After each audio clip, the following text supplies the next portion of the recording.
लोग जो यहाँ पर मौजूद हैं, आप सबको पहले तो मैं अपनी जानिब से आज के आयोजकों को बहुत बहुत मुबारकबादी पेश करूंगा। एक बहुत ही कामयाब प्रोग्राम इन्होंने आयोजित किया।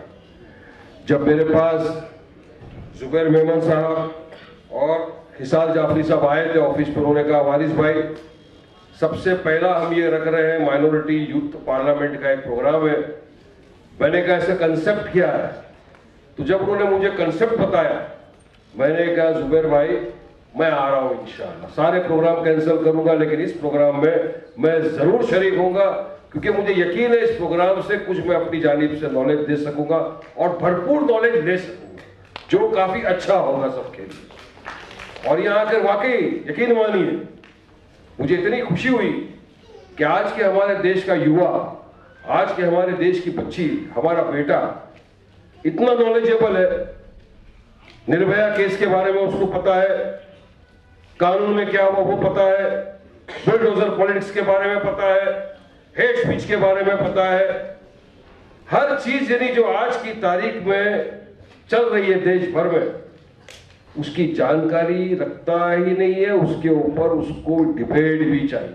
ये सबसे बड़ी एक नॉलेजेबल और प्रगतिशाली देश की निशानी है हमारा। इसको समझो तो मैं ही बोलूंगा, ये देश की प्रगति के लिए सबसे बड़ा स्टेप ये है कि देश का युवा जागरूक है। सोशल मीडिया का बहुत बड़ा इसमें रोल है। पहले जैसा वजाद भाई ने बताया खाली टीवी था, कुछ एक दो चैनल थे, दूरदर्शन, स्पोर्ट्स, आज तो पूरी तरह भरा हुआ है। उससे बड़ा तो मोबाइल है। हमको न्यूज़पेपर सुबह में खबर देता है, मोबाइल में सब खबर रात को आ जाती है, दिन भर आ जाती है। यहाँ काफी बच्चों ने बहुत अच्छे सवाल किए। बहरहाल हर सवाल का जवाब नहीं दे सके तफसीर के अंदर, लेकिन जो निर्भया पे सवाल किया मैं उस बच्ची को भी कहूंगा, बिल्कुल 7 साल बहुत बड़ा अरसा होता है, मगर हमारे देश की आबादी के हिसाब से जो कोटे हैं कम है। मैं खुद लॉयर हूं, मेरे पिताजी जज रह चुके हैं, मुंबई में जज थे मेरे पिताजी यूसुफ पठान। मैं खुद प्रैक्टिस करता हूं लॉयर की। हमको पता है कि केस ट्रायल ड्रैग होता है, 12-12, 15-15 साल तक ड्रैग होता है। उसके बाद में इंसान बेकसूर छूट जाता है, मगर फिर क्या होता है उसकी लाइफ का क्या, कहाँ है बीवी, कहाँ है बच्चे, बड़ा दाढ़ी, काम काज सब खत्म हो जाता है। इसके लिए वाकई में सरकारों ने भी कोशिश की है। कहीं पर फास्ट ट्रैक कोर्ट का भी इंतजाम किया गया है, केस चलते हैं फास्ट ट्रैक में भी, और सरकार प्रशासन पूरी तरह जानकार है इस बात की।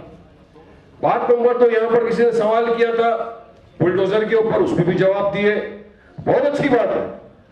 यकीन मानिए आपको ये जो सवाल है कि बुलडोजर की पॉलिटिक्स नहीं होनी चाहिए, बिल्कुल नहीं होनी चाहिए। ड्यू प्रोसेस ऑफ लॉ से सब चलेगा।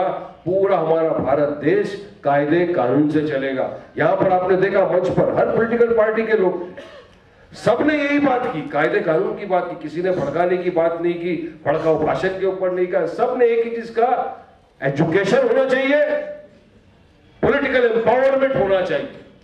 देखिए हमारे माइनॉरिटी का क्वेश्चन है, आज माइनॉरिटी आगे नहीं है क्योंकि हमारा पॉलिटिकल एम्पावरमेंट बहुत कम है।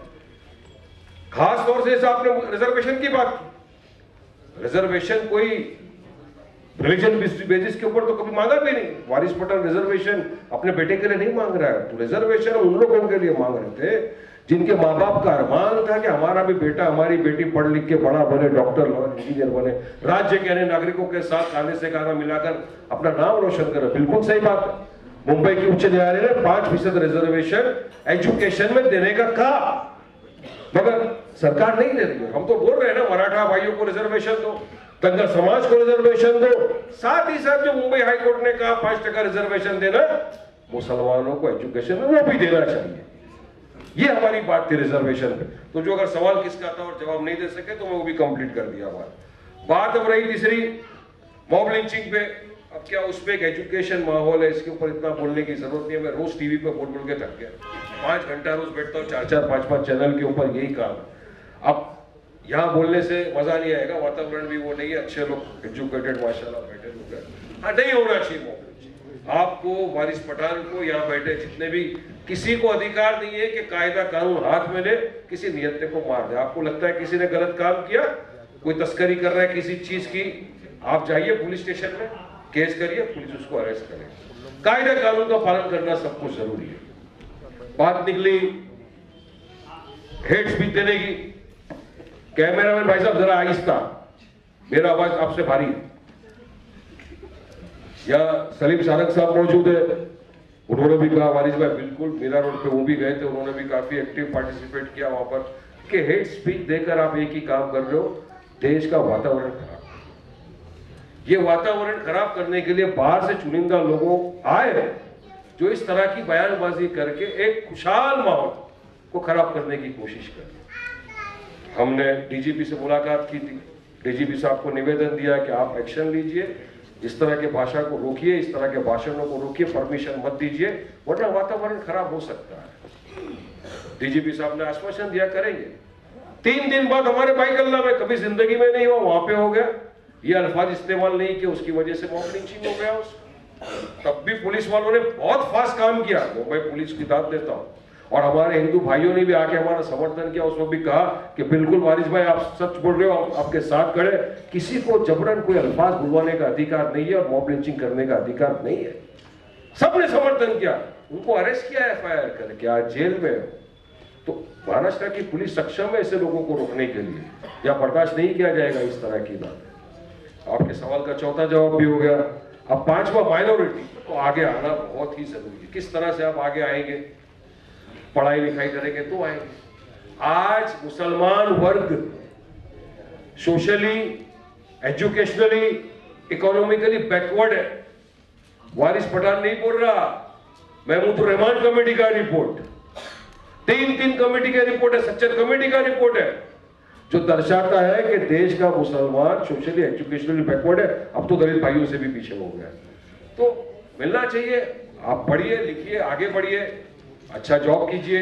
पॉलिटिकल एम्पावरमेंट बहुत जरूरी है। देखा यह गया है हर जगह पर कि जिस कम्युनिटी का पॉलिटिकल एम्पावरमेंट होता है, एक्टिव पॉलिटिक्स में आप आते हो, कॉर्पोरेशन, एमएलए, उसका बहुत फायदा होता है कौम को भी। मैं जाते जाते सिर्फ एक ही चीज कहूंगा कि माइनॉरिटी यूथ पार्लियामेंट जो यहां लगाया है, मैं चाहूंगा कि ये माइनॉरिटी पार्लियामेंट में जाए, विधानसभा में जाए, विधान भवन में जाए, कॉर्पोरेशन में जाए, देश के हर बड़े इंस्टीट्यूशन के अंदर जाए। ये मेरा अरमान है।